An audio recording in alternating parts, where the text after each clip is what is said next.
Daniel Carter stared out the viewport of the transport ship as the massive structure of Celestia Station came into view. The enormous diplomatic hub hung in space like a metal flower, its petal-like segments extending from a spherical core. Each petal represented different galactic zones, with thousands of twinkling lights marking windows, docking bays, and defense systems. "First time seeing it?" asked Captain Rogers from behind him. "It's something, isn't it?"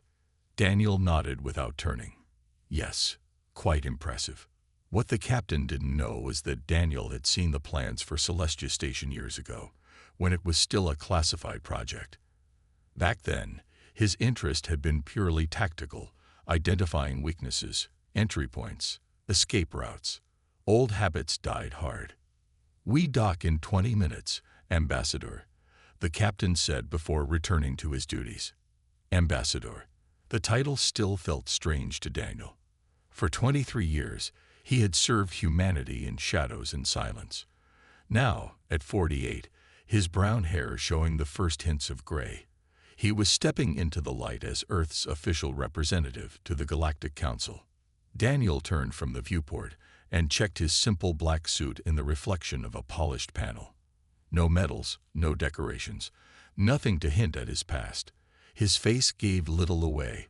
Years of training had made his expressions a mask he controlled completely. Only his eyes, deep green and watchful, might give an observer pause. "Your briefing materials, sir," said Olivia Grant, appearing at his side with a data tablet. At 30, Olivia was brilliant and ambitious, handpicked from diplomatic services to serve as his assistant.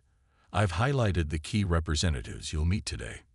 Daniel took the tablet, scanning the alien faces and names. "Thank you, Olivia." "Are you nervous?" she asked with a smile. First human to serve as full ambassador to the council. "It's historic." Daniel's lips curved slightly. "Nervous? No. Cautious, yes. 15 years since first contact. 15 years since humanity learned they were far from alone in the galaxy. The journey from that moment to having a seat on the Galactic Council had been rapid by galactic standards. Some said too rapid. Earth Prime Minister called while you were resting." Olivia continued. "She wishes you luck and reminds you that the trade agreements are priority one." Daniel nodded. What Prime Minister Allen didn't say over open channels was more important. Earth needed resources, technology, and allies. The old powers of the Council viewed humans as upstarts, barely out of their planetary cradle. Some viewed them as threats, others as opportunities to exploit. The ship shuddered slightly as docking procedures began. Daniel gathered his few personal items. He traveled light, another old habit.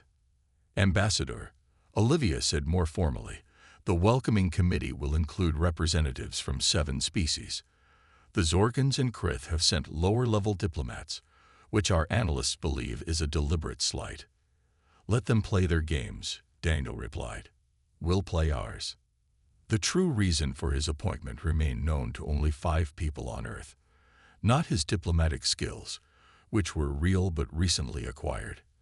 Not his knowledge of alien cultures, which was extensive but not exceptional. No, Daniel Carter had been chosen because before he was Ambassador Carter, he had been Commander Carter. Before that, he had been Agent Carter. And in certain classified files, he had simply been Reaper, the man sent in when wars needed to end quickly and quietly. Earth's leadership believed they needed a diplomat, but they had sent a weapon, just in case. As the docking clamps engaged with a metallic thunk, Daniel straightened his tie. "Showtime," he said to Olivia. "Remember, we're the new kids. Polite, respectful, eager to learn." "And what are we really doing?" she asked, picking up on his tone. Daniel's face remained pleasant, but his eyes hardened just slightly. "Watching, listening, and making sure humanity isn't anyone's easy target." The airlock doors began to cycle open, and Ambassador Daniel Carter prepared to meet the galaxy, a galaxy that had no idea what Earth had just sent them. The welcoming committee was less welcoming and more assessing. 7 alien representatives stood in a loose semicircle in the gleaming docking bay. Daniel identified each species instantly, matching them to his briefing files. The tall insectoid being stepped forward first. Its 4 arms moved in complex patterns that Daniel recognized as a formal greeting. High Counselor Zex Terry, leader of the Vesperi Dominion and senior member of the Council. Ambassador Carter, the translator at Zex Terry's throat buzzed. The Council acknowledges Earth's representative. May your time here bring understanding between our peoples. The words were correct, but the tone was cold. Daniel responded with a perfect Vesperi greeting gesture, surprising the High Counselor. Its compound eyes flickered, the Vesperi equivalent of raised eyebrows. I appreciate the welcome, High Counselor, Daniel said with a slight bow. Earth is honored to join this community of worlds. One by one, the representatives greeted him. Most were polite but distant. Only Ambassador Vox of the Rakshan Confederation showed genuine warmth. The small, furry humanoid barely reached Daniel's chest, but gripped his hand firmly. About time they let you humans have a proper seat, Vox said, translator making his chittering sounds into English. Some of us remember when our species were new to the stars too. Daniel smiled. The Rakshans had joined the Council only 30 years ago, practically yesterday in galactic politics. As they moved through the station toward the human embassy quarters, Daniel felt eyes following him. Not just curious ones. He counted 3 security officers tracking their movements, trying to look casual but failing to a trained eye. Your quarters are in the outer ring, Section 17, explained the Hadari guide leading them. The blue-skinned humanoid spoke without looking back. Not the most prestigious location, but adequate for your needs. Olivia frowned but stayed silent.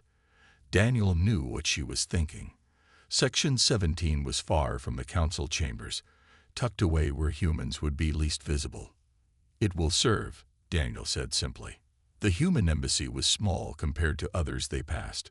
3 rooms total, a public receiving area, a private office, and a small living space. The furnishings were basic and clearly not designed with human comfort in mind. Once the guide left, Olivia let out a breath. That was deliberate. They put us in the farthest section from the central hub. Of course it was, Daniel replied, running his fingers along the underside of the desk. He found what he expected. Small monitoring devices. They want us to know our place. Should I file a complaint? No, Daniel said. Let them think we're naive. It's useful. He took out a small device and pressed a button. A soft hum filled the room for 3 seconds. We can talk freely for 2 minutes, he explained. After that, assume everything is monitored. Olivia's eyes widened. You were expecting this. I expect everything, Daniel said, his voice dropping to a professional calm that would have alarmed anyone who knew his history. The quarters are bugged. We're being followed. And at least 3 species here would rather see humanity leave the galactic stage permanently. What do we do? We play diplomat, Daniel said, eyes scanning the room methodically. We smile. We negotiate. We make friends where possible. And the rest? Olivia asked. Daniel's face softened for a moment. Olivia, there's something you should understand. I was chosen for this position for a specific reason.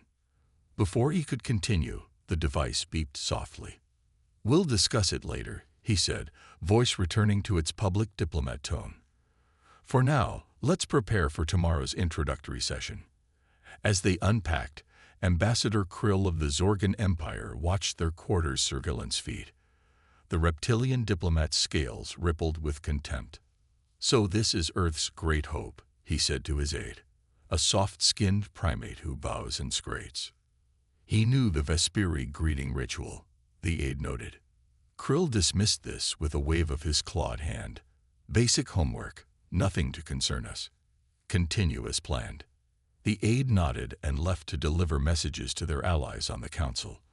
The plan was already in motion, and this human diplomat would never know what hit him. How wrong they were. 3 months passed. Daniel settled into a routine on Celestia Station. Each morning, he reviewed reports from Earth. Each day, he attended meetings, listened more than he spoke, and carefully built relationships with the more friendly species. Today was different. Today, Daniel stood before the Trade Council, presenting Earth's proposal for a mineral exchange. The silicate deposits on Mars hold no value to us, Daniel explained to the gathered representatives. But we understand they are essential for Hidari construction. In exchange, we seek access to medical technology. The room buzzed with conversation. Daniel remained still, hands relaxed at his sides. To observers, he appeared calm, perhaps a bit nervous. None could see how he tracked every movement, noted every whispered exchange. High Counselor Zexteri clicked its mandibles. This proposal has merit. The minerals are indeed valuable, and the medical technology is appropriate for your species' development level. This was diplomatic speak for primitive enough to give you. Daniel let the condescension pass. The Council recognizes Earth's proposal, Zexteri continued. We will vote tomorrow. As the meeting ended, Ambassador Vox approached Daniel. Well played, human, the small Rakshan said. You're smarter than they expected. Thank you, Ambassador, Daniel replied. Though I'm not sure that's a high bar. Vox laughed, a strange chirping sound. Watch yourself, Carter. You've made an impression today. Not everyone is happy about it.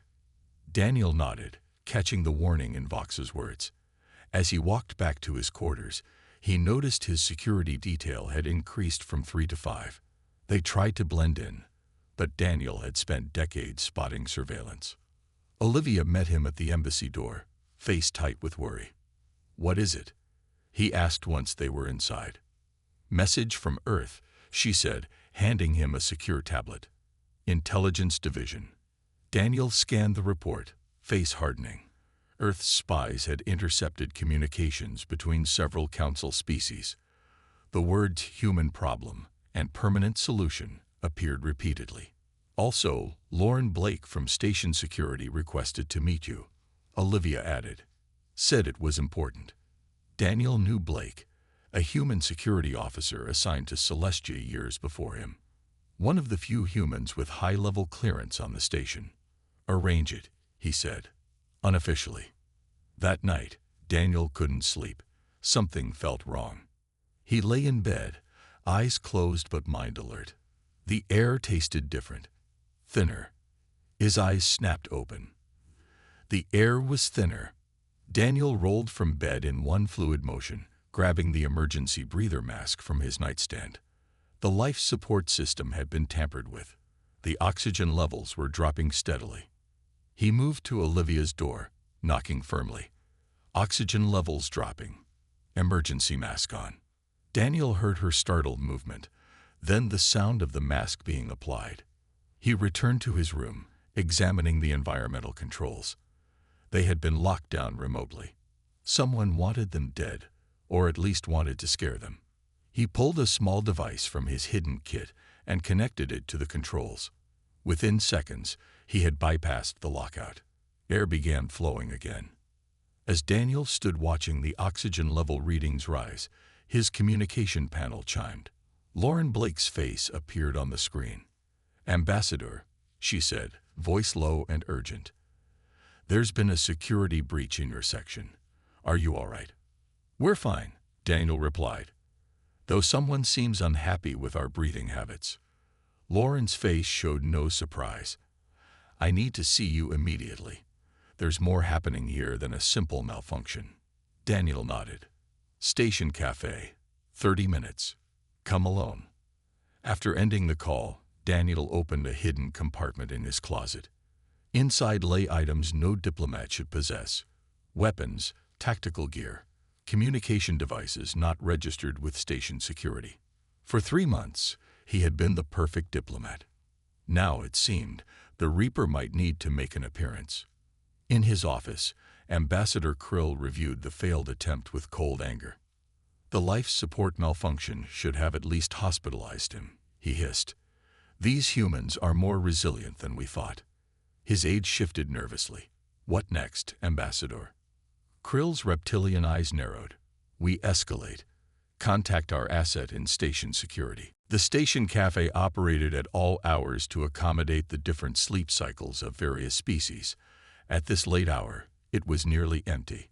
Daniel sat at a corner table, back to the wall, with clear views of all entrances. Old habits. Lauren Blake arrived exactly on time. She wore the gray uniform of station security, her blonde hair pulled back in a tight bun. She sat across from Daniel without ordering anything. Someone tried to kill you tonight, she said without preamble. Yes, Daniel replied, not very creatively. Lauren leaned forward. This isn't the first attempt. There have been 3 other accidents prepared for you that were stopped before execution. Daniel's eyes narrowed slightly. This was news. By whom? Maybe, Lauren said. And others who believe humanity deserves its place here. She slid a data chip across the table. Daniel palmed it smoothly. Station security logs, surveillance records, communication intercepts, all pointing to a conspiracy against Earth's interests. Her voice dropped lower. Ambassador Krill is leading it, but at least 5 other species are involved. Daniel nodded, unsurprised. Why are you helping us? Lauren's professional demeanor cracked slightly. Because I've seen what happens to species that get pushed out of the Council. They become targets. Resources stripped, colonies annexed.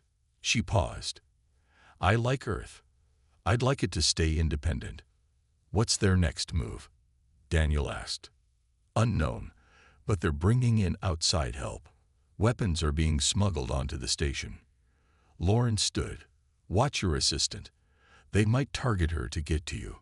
After Lauren left, Daniel activated his secure communicator, encrypting the signal through 3 different relays. When the connection established, a tired face appeared on the screen. This better be important, said Sam Miller, his gray eyes alert despite being woken. It's happening, Sam, Daniel said quietly. The situation we discussed before I left. Sam's expression hardened. How bad? Bad enough to wake you, Daniel replied.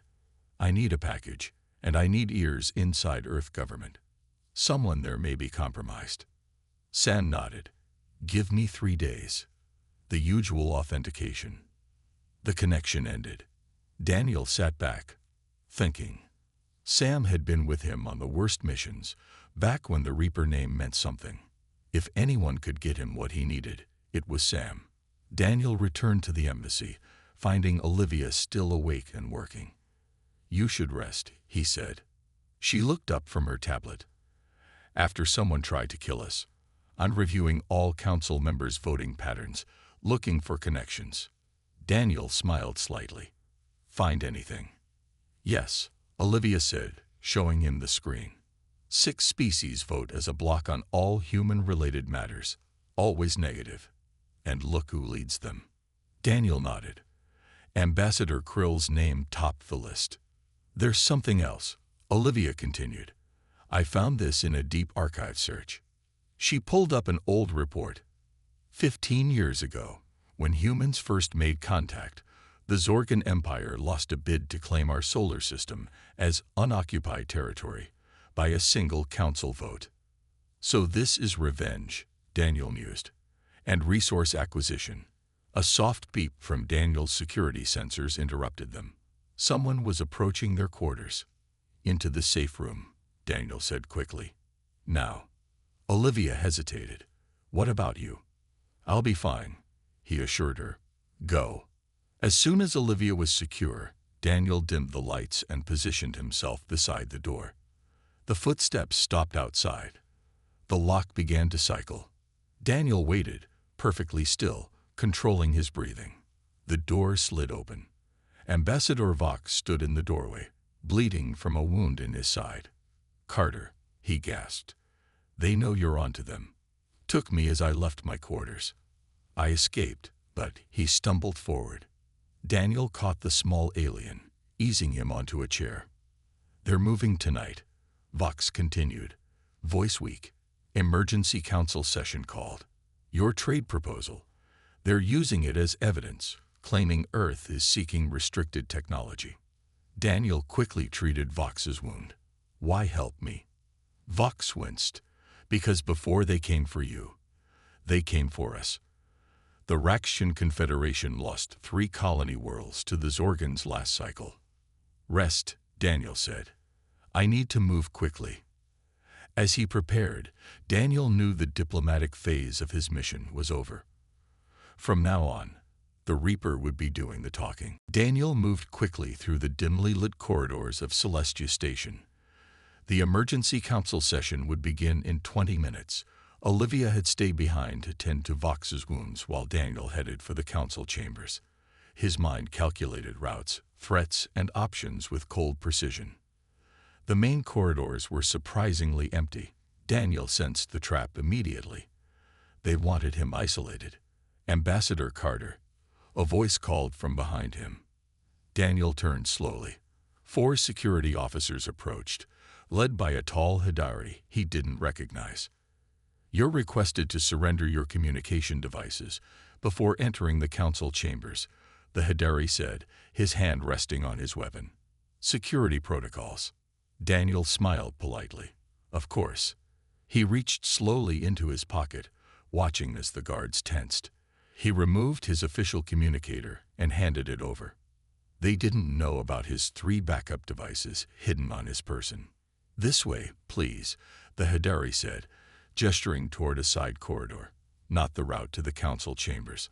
I believe the council chambers are that way, Daniel said, pointing in the correct direction. The Hidari's expression hardened. Security measures require a different approach route today. Daniel nodded as if accepting this obvious lie. As they walked, he noticed the guards positioning themselves. 2 behind, 2 beside him. Classic prisoner transport formation. His muscles tensed slightly, preparing. They turned another corner into an empty maintenance corridor. Now human, the Hidari said, drawing his weapon. This is where your interference ends. Daniel looked at the 4 armed guards with an expression of surprise and fear, exactly what they expected from a diplomat facing armed soldiers. There must be some mistake, he said, raising his hand slowly.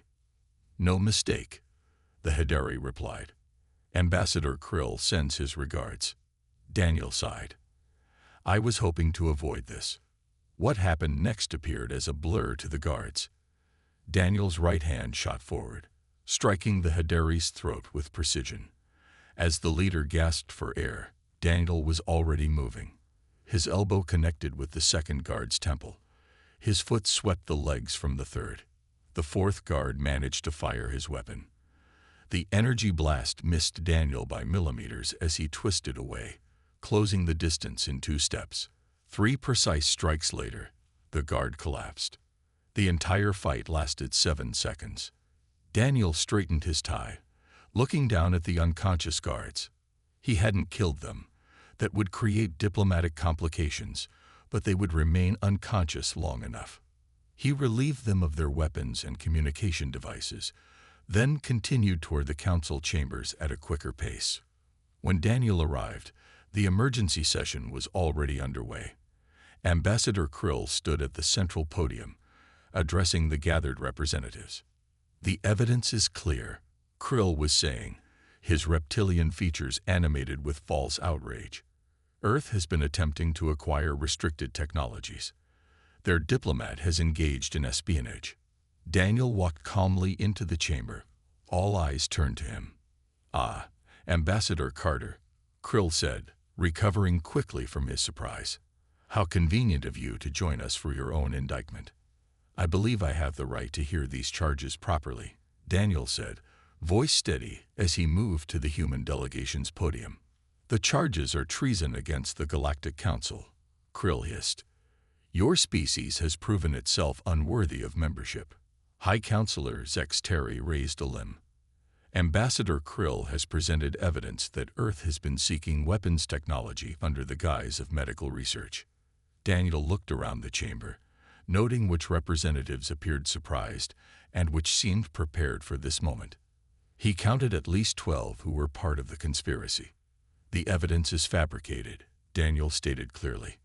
Krill's scales rippled with anger. How dare you? I dare because I have evidence of my own, Daniel replied, reaching slowly into his jacket. Instantly, 6 security officers around the chamber drew their weapons, aiming at him. Ambassador Carter, please keep your hands visible, Zex Terry ordered. Daniel smiled thinly. It seems some members of this council arrived prepared for violence today.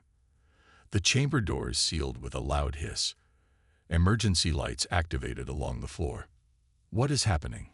Demanded one of the neutral ambassadors. I believe, Daniel said calmly, this is what humans call a coup. Chaos erupted in the council chamber. Representatives from neutral species shouted questions and demands. The armed guards moved closer to Daniel, weapons ready. This human is a spy and a saboteur, Krill announced over the noise. We have detained his assistant for questioning. Earth's membership is hereby suspended pending investigation. Daniel's face revealed nothing, but inside, cold fury ignited at the mention of Olivia. He scanned the room, counting exits, guards, weapons, 18 armed personnel. 6 conspirator ambassadors now standing together. The other council members looked confused, frightened. This is unprecedented, protested a Galuri ambassador, her translucent skin flushing pink with agitation. The council cannot be locked down without full vote. Krill ignored her. Take the human into custody, he ordered the guards. 2 guards approached Daniel. He stood perfectly still, hands visible. Ambassador Carter, please come with us, one guard said. Where is my assistant? Daniel asked calmly. Being questioned, the guard replied. Now move. Daniel nodded as if complying. The moment the first guard reached for him, Daniel exploded into action. His hand clamped onto the guard's wrist, twisting sharply. The weapon clattered to the floor. In the same fluid motion, Daniel pulled the guard forward, using his momentum to throw him into the second guard. The chamber erupted. Guards fired their weapons. Council members dove for cover.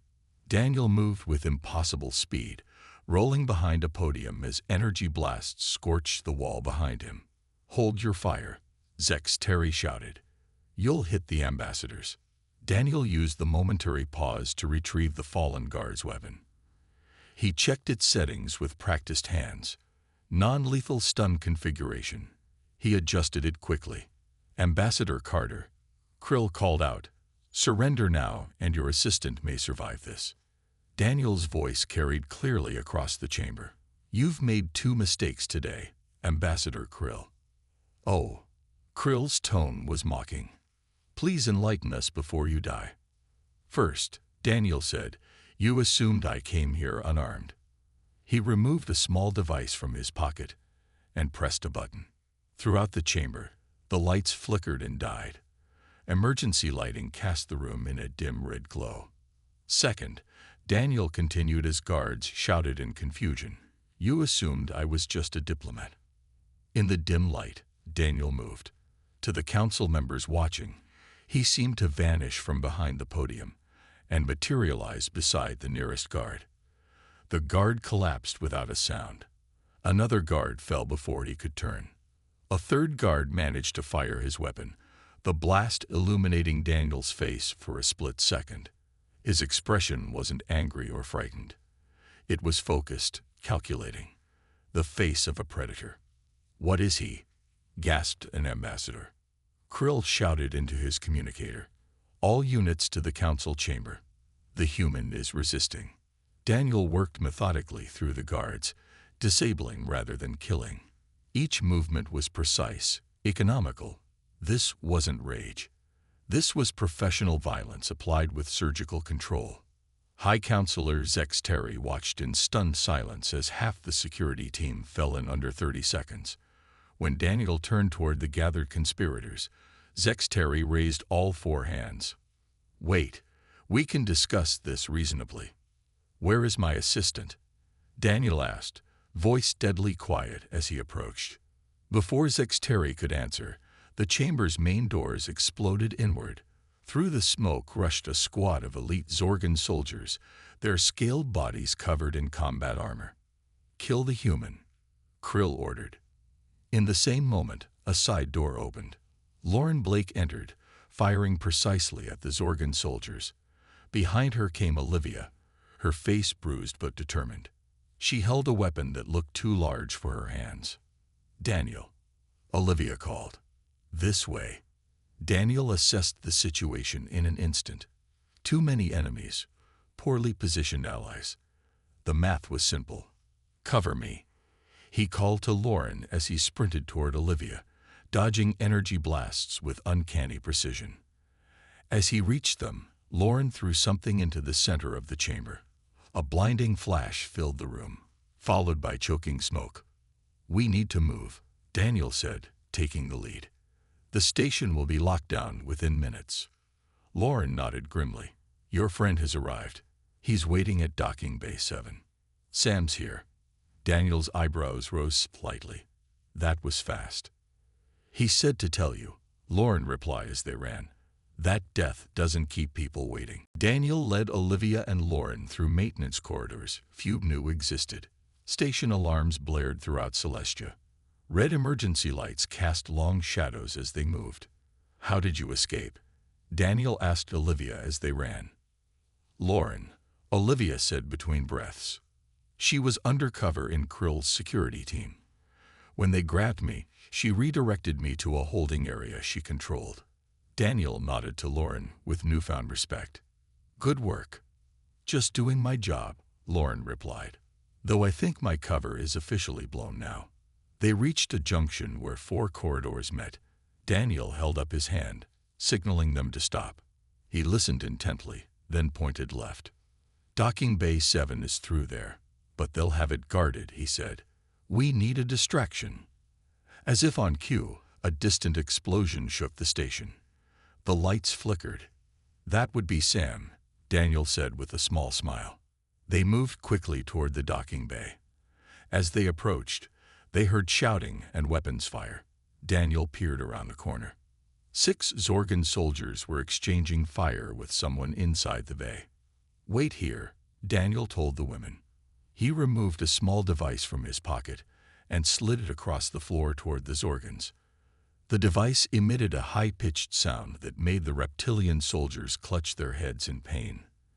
Their sensitive hearing was a known weakness. Daniel moved in, disabling each soldier efficiently. As the last one fell, a figure emerged from the docking bay. Sam Miller stood with a large rifle in his hands. His weathered face broke into a grin when he saw Daniel. "Nice of you to join the party," Sam said. "You started without me," Daniel replied. The 2 men clasped hands briefly before turning to business. "My ship is ready," Sam said as they entered the bay. "But we have a problem. Station defenses are active. If we launch, they'll blow us out of space." Daniel nodded. "We need to access the main control room." "It's on the central hub," Lauren said, "heavily guarded even on normal days." "Then we'll need help," Daniel decided. He activated his communication device. "Ambassador Vox, can you hear me?" After a moment of static, Vox's voice came through. "I hear you, Carter. Quite a mess you've made. Can you get to the communications array? We need to send a message to Earth." "Already there," Vox replied. "What's the message?" Daniel gave him a series of codes. "Send this on all emergency channels." While they waited, Daniel checked his weapons. Sam handed him additional equipment from his bag. "Like old times," Sam commented. Daniel nodded. "I hope those days were behind me." "Some people don't let the past stay past," Sam replied. Olivia watched the exchange with new understanding. "You really were a soldier." "More than that," Lauren said quietly. "He's the Reaper, the most effective special operative Earth ever produced." Olivia's eyes widened. "The Reaper? But that's just a story they tell new recruits." "Not a story," Daniel said. "Just a part of my life I thought was over." Their conversation was interrupted as station security announced over the public address system. "All personnel, the human terrorists have taken control of Docking Bay 7. All available units respond. Time to move, Daniel said. As they prepared to leave, a new transmission came over the emergency channel. Celestia Station, this is Admiral Frank Edwards of the Earth Defense Force. We have received your distress signal and are approaching your position. Any hostile action against Earth personnel will be considered an act of war. Sam grinned. The cavalry's coming. How long until they arrive? Olivia asked. Too long, Daniel answered. We still need to reach Krill. This isn't just about us anymore. If he succeeds in framing Earth, we could face a galactic war. Lauren checked her weapon. The fastest route to the Central Command is through the ambassador's private corridors. Daniel nodded. Sam, get Olivia to your ship. Be ready for immediate evacuation. And you? Sam asked, though he already knew the answer. I'm going to have a private word with Ambassador Krill, Daniel said, his green eyes cold as space itself. It's time he met the Reaper. Daniel moved through the station like a ghost. Lauren had provided him with security codes that opened most doors. Those that remained locked yielded to his specialized tools. The chaos of the station-wide alert worked in his favor. Most personnel were searching the public areas, not the private passages he used. Ambassador Krill would be in the secure command center with the other conspirators. They would be planning their next move, perhaps preparing to flee before Earth forces arrived. As Daniel neared the command center, he encountered 4 elite Zorgan guards. They never saw him coming. Swift, silent strikes left them unconscious. Daniel continued without breaking stride. Outside the command center, he paused. Voices argued inside. He recognized Krill's angry hissing and Zex Terry's clicking speech. This has failed, Zex Terry was saying. The human was not what we expected. And now Earth sends warships. They wouldn't dare attack a council station, Krill responded. We still control the narrative. Once we eliminate the human diplomat, we can claim self-defense. Daniel had heard enough. He placed small devices at each corner of the door, then moved back. 4 quiet pops were followed by a hiss as the door's locking mechanism failed. Daniel entered, weapon raised. Inside, Ambassador Krill, High Counselor Zex Terry, and 3 other conspirators turned in shock. The meeting is over, Daniel said calmly. Krill reached for a weapon. Daniel fired first, the energy blast striking Krill's hand. The reptilian ambassador hissed in pain. The next one goes through your head, Daniel said. All of you, hands where I can see them. You won't get away with this. Krill spat. You're just one human. One is enough, Daniel replied. Zex Terry's compound eyes studied Daniel with new understanding. You're not just a diplomat. What are you? On what Earth sends when diplomacy might fail, Daniel answered. My name was classified. My missions never recorded, but those who faced me called me Reaper. Recognition flickered across Krill's face. Impossible. The Reaper is a myth, a story humans tell to frighten their enemies. Then this myth is about to end your career, Daniel said. He activated the room's communication system. This is Ambassador Daniel Carter. I have control of the command center. Sam's voice came through. Good timing. Earth forces are 10 minutes out. Station security is standing down. Patch me through to all station channels, Daniel ordered. When the connection was confirmed, Daniel spoke clearly. Attention all Celestia Station personnel and council members. This is Ambassador Daniel Carter of Earth. The recent events have been part of an attempted coup by Ambassador Krill and his allies. Evidence of their conspiracy is being transmitted now to all council members' personal channels. He nodded to Zex Terry. High Counselor, you have a choice. Continue with this failed plot, or help restore order. Zex Terry's mandibles clicked rapidly as it considered. Finally, it said, I was missiled by Ambassador Krill. The Vesperi Dominion does not condone these actions.